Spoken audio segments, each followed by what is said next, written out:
Alert. Joining us now is Tom Johnson of the Better Business Bureau, here to talk about flooded cars that could flood the market. Thanks for coming on the show. It's my pleasure, Angie. Really important to talk about flooded cars because we always see them after hurricanes. They always come onto the market. It's inevitable. It's estimated right now there are hundreds of thousands of flooded cars on the market as we speak from previous storms, not this one. And what inevitably happens, cars get damaged or destroyed, insurance settlements get made, or cars get totaled out completely, and sometimes these cars make it onto the market.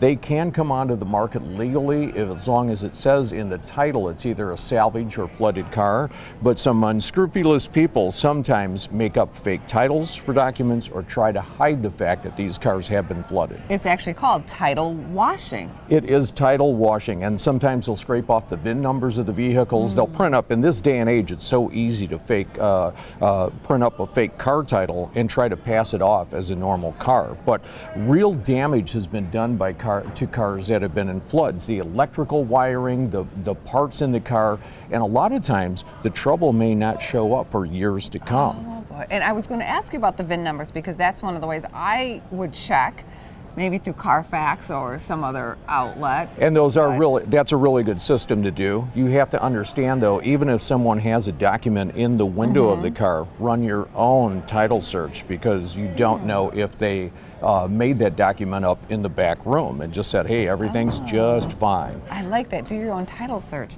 I want to ask you, what are some tip-offs to the rip-offs, as you like to say, at the Better Business Bureau? Once you get the car on the lot and you want to check it out, what should you be doing? One thing you should always do is take these kind of cars to a trusted mechanic. You can go to bbb.org to find a mechanic and make sure you're dealing with a reputable dealership. But if you do your own inspection, as a starting point, you always want to give it the smell test. Literally, in this case, do you smell any mold or mildew? Lift up the carpets a little bit, see if there's mud, see if there's moisture underneath. Check the wiring under the dash, is it real brittle? Open up the hood and really take a look at these cars. And a lot of times, cars that were in floods, some of the true telltale signs can show up in the trunk of the car where everything's shifted around, or you'll see mud in the car. And the lights. And the lights, you can find moisture in the headlights or tail lights, never a good sign. That means water is in internal, and that's going to lead to a lot of electrical problems in the future. Thank you so much for all these critical tips today. Much Always appreciated. our pleasure.